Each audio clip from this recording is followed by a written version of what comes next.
The highway shoulder glittered with shards of glass that rearranged themselves as I passed. At first I thought it was a trick of the headlights, just reflections catching at different angles as the car rolled forward. The beam skimmed the edge of the asphalt, picking out slivers of brightness that winked in and out. But the longer I watched, the less it felt like randomness. The pieces didn't just reflect. They shifted. I eased off the accelerator without meaning to. The hum of the engine softened, and in that quiet, the sensation sharpened. The glass wasn't lying still until my light found it. It was moving before, during, after, sliding in faint, deliberate increments, like something rearranging its limbs in the dark. I told myself it was wind, passing trucks, the wake of my own movement, but there hadn't been another car in nearly 40 minutes. The road cut through low scrub and empty fields, a stretch I'd taken before but never this late. Midnight had folded the landscape into something flatter, stranger.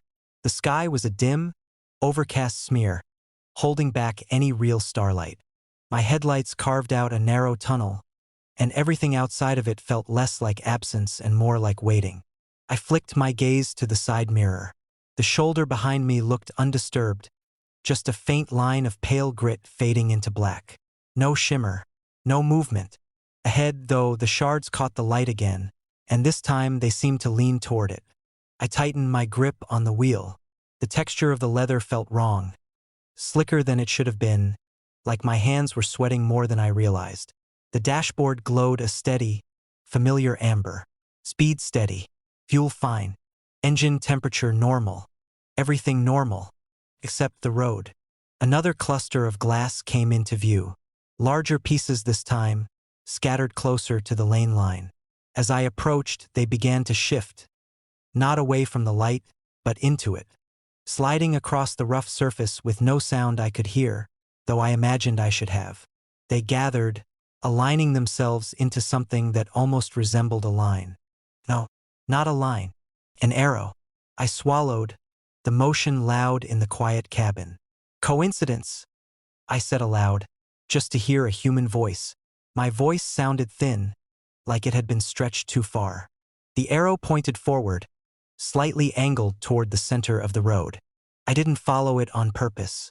The lane curved gently anyway, and the alignment happened to match. Still, I couldn't shake the feeling that I'd obeyed something. The engine hummed, steady but somehow louder now, like the sound was filling more space than it should. I adjusted the radio out of habit, but all I got was static. A low, granular hiss that seemed to pulse in time with my heartbeat. I turned it off. The silence that replaced it was worse. Another stretch of shoulder. More glass. This time the pieces didn't form a simple shape. They clustered and spread, clustering again until I realized they were trying, failing, adjusting to create curves. Lines that intersected at angles too precise to be accidental. Letters, maybe. I slowed further, creeping along at a speed that felt almost disrespectful to the emptiness around me. The headlights lingered on the shapes, giving them time to settle. They shifted again. Not letters. Not exactly. Symbols. Something between writing and drawing, like instructions that assumed a language I didn't know but was somehow meant to recognize. My eyes tried to resolve them into meaning, to snap them into something familiar. For a moment they did. A word or the impression of one, flickered at the edge of comprehension. Something like stop. Then the pieces slid, breaking the shape apart, reforming into something else entirely. A warning that refused to stay still long enough to be read. My chest tightened. I checked the rearview mirror. For a second, I thought I saw headlights behind me, 2 faint points low on the horizon. Relief flared, quick and irrational. Another car. Someone else on the road. But as I focused, the points didn't hold. They stretched, smeared into thin lines, then fractured into dozens of tiny glints, like reflections, like glass. I blinked hard, and the mirror showed only darkness again. Okay, I muttered. Okay. The road dipped slightly, a shallow descent into a darker stretch where even the suggestion of the sky seemed to vanish. My headlights felt weaker here, swallowed more quickly by the night. The beam didn't reach as far. The glass, though, it found the light anyway. It was closer to the lane now, not just on the shoulder. A few pieces skittered across the painted line, stopping just short of my tires. I felt a flicker of panic, an instinct to swerve, but there was nowhere to go. The opposite lane was just as empty, just as dark. I drove straight. The shards didn't crunch under the tires. I listened for it, bracing for the brittle crack, but the sound never came. Instead, there was a faint, high-pitched whine, like something under tension being drawn tighter. The steering wheel trembled in my hands. I glanced down. The dashboard lights flickered. Not off, not fully, but dimming and brightening in a slow, uneven rhythm. The speedometer needle quivered, though my foot hadn't moved on the pedal. "Come on," I said softer now. "Don't do this." The car didn't respond. Or maybe it did, just not in any way I understood. The rearview mirror caught my eye again. This time, the darkness behind me wasn't empty.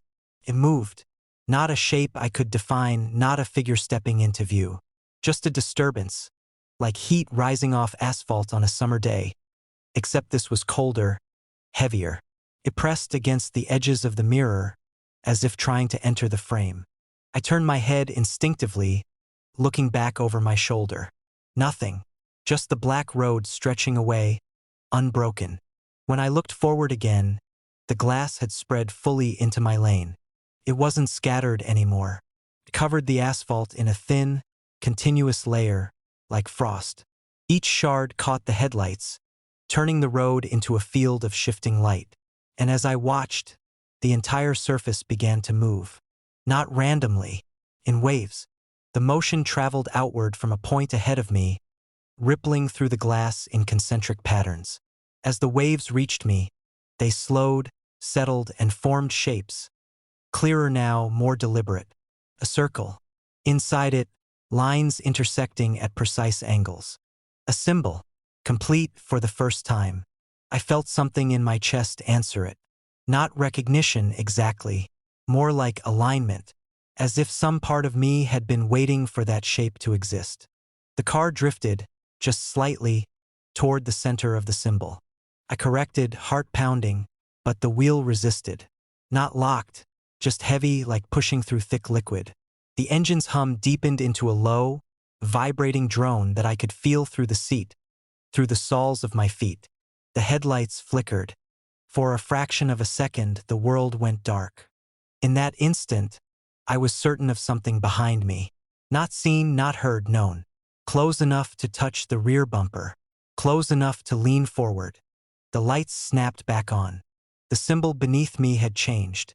The circle had tightened, its edges sharper, and the lines inside had shifted into a pattern that felt unmistakably directional.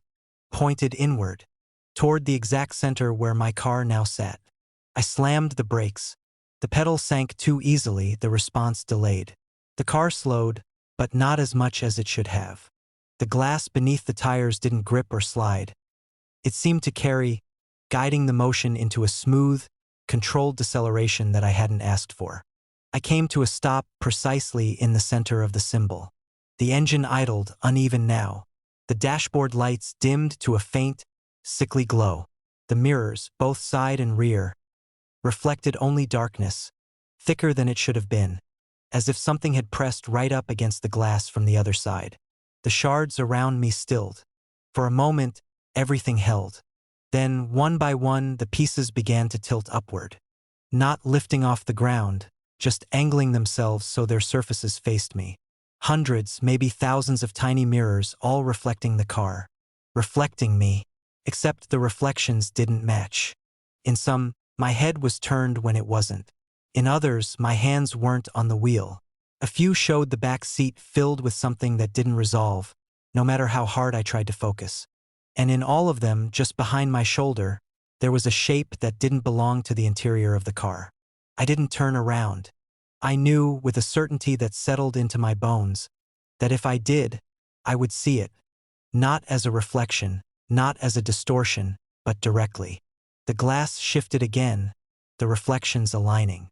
All the versions of me, all the angles, all the impossible perspectives, began to synchronize. My posture matched. My hands, my breathing, and behind me in every shard, the shape leaned closer. The engine cut out.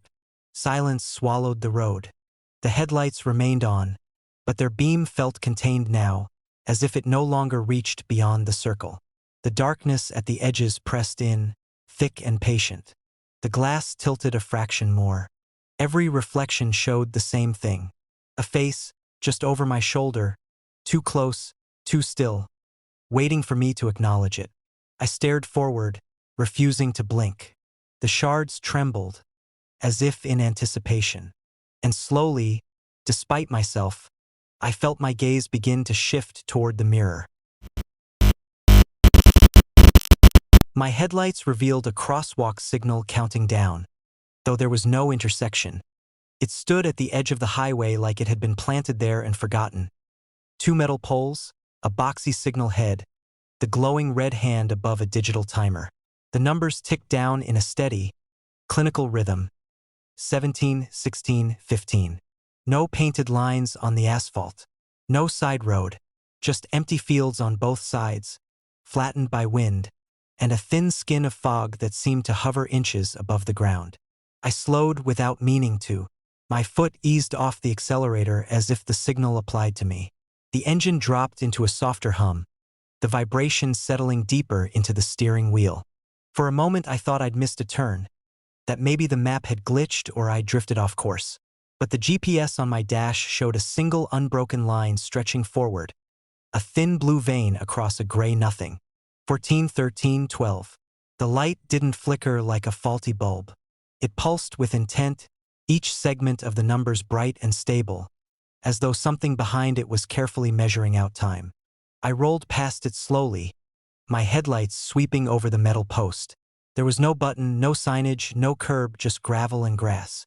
In the rearview mirror, the red hand hovered, then shrank as I moved away. The numbers continued their descent. 11, 10. I should have kept going. There was no reason to watch it, but I found myself checking the mirror again, waiting for it to reach 0. The hum of the engine seemed louder now, or maybe the silence outside had deepened. The fields looked darker than they had a moment ago, the fog thicker, pooling in shallow depressions like breath. The signal dipped slightly, as if the pole had flexed. I blinked. It was upright again. 7, 6. A gust of wind moved across the fields, but it didn't bend the grass in any consistent direction. It traveled in a ripple, a circular disturbance, like something passing underneath. 5, 4. My dashboard flickered.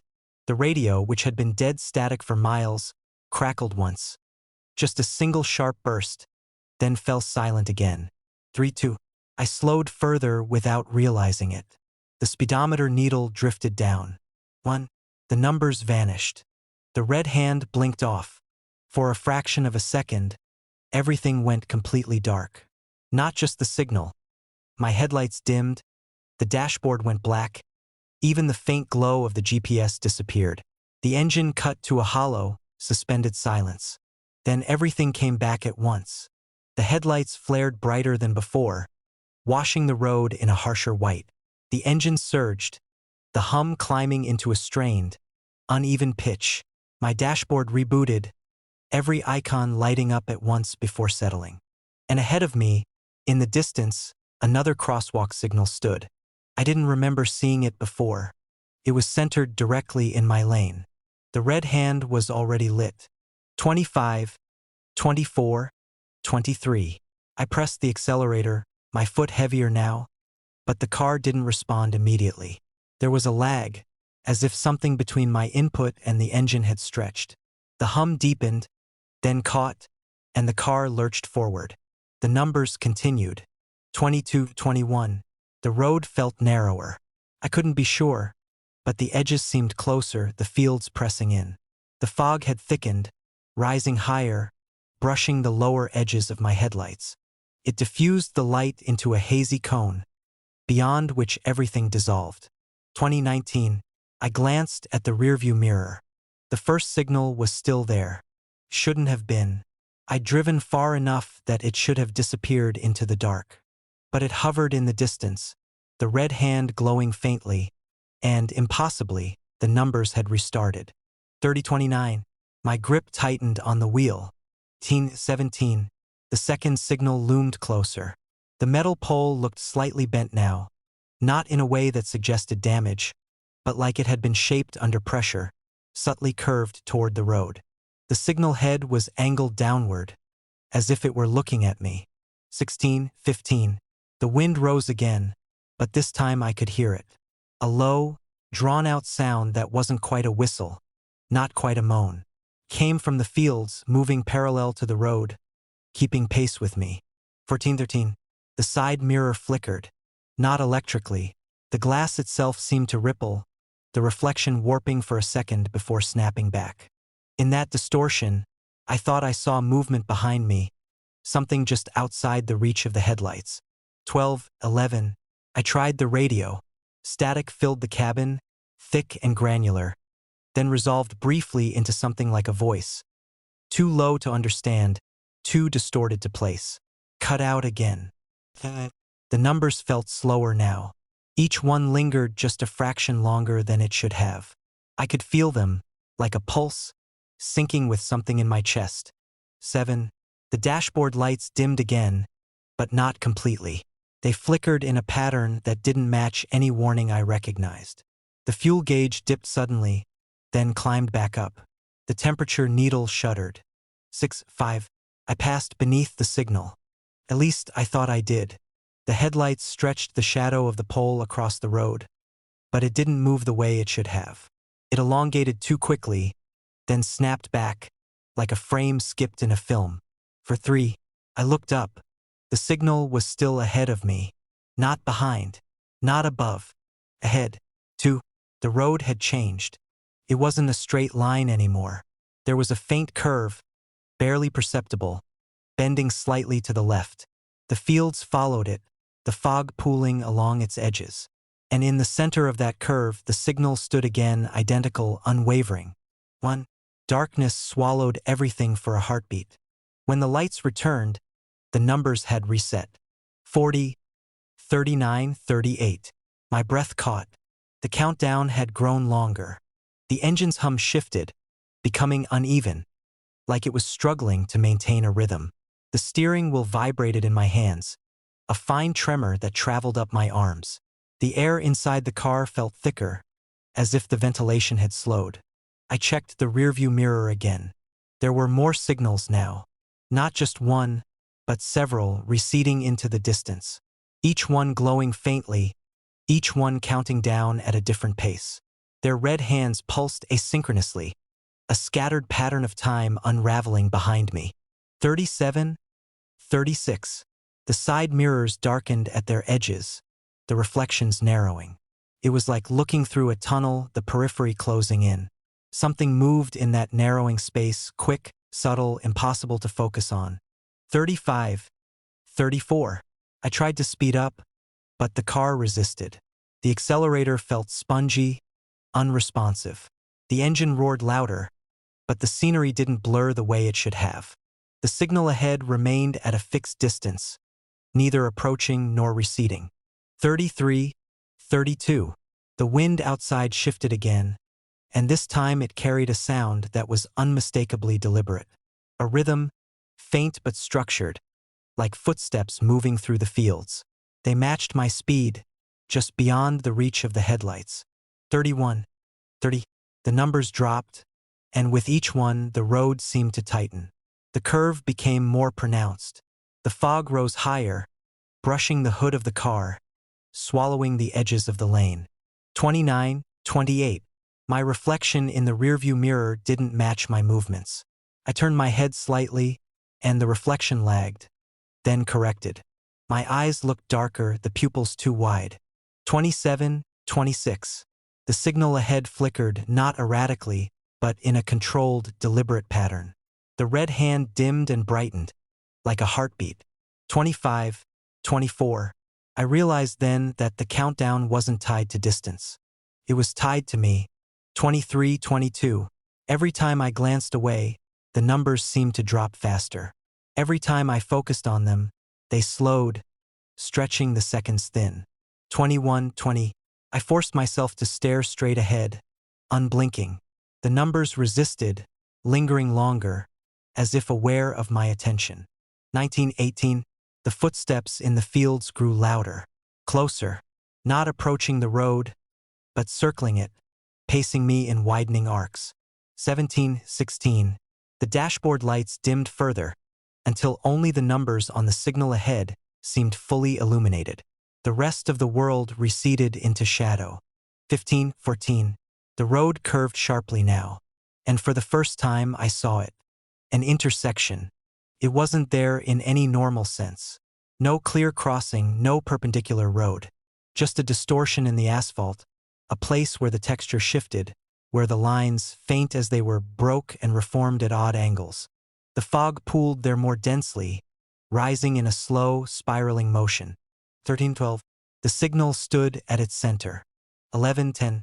The red hand tilted downward, no longer facing outward, but directly at my windshield. The numbers grew larger, filling more of the display, their glow bleeding into the fog. 7:6. The footsteps stopped. 5:4. The engine's hum dropped to a low, strained whine. 3. The mirrors went completely dark. 2.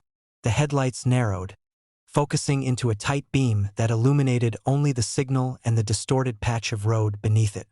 1. The red hand blinked, and for a moment, just long enough to feel certain, I understood that it wasn't telling me to stop. It was waiting for me to arrive. The light went out.